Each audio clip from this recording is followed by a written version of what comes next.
தமிழு, நீ இன்னைக்கு ரொம்ப வெள்ளந்தியா. நான் உன் கூட படிச்சவனா இருந்தாலும் என்ன அண்ணான் கூப்பிடட்டுமான்னு கேட்ட.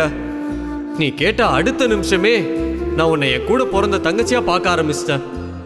எனக்கு சின்ன வயசுல உன் மேல இருந்த ஆசை எல்லாத்தையுமே என் மனசுல இருந்து அழிச்சிட்டேன். இனிமே நீ எனக்கு தங்கச்சி தான்.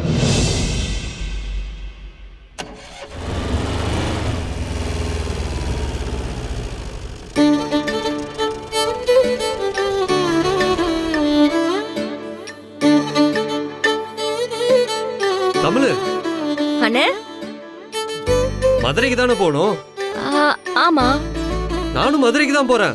வா, வந்து வண்டியில ஏறிக்க. பரவாயில்லண்ணே, நான் பஸ்லயே போய்க்கிறேன்.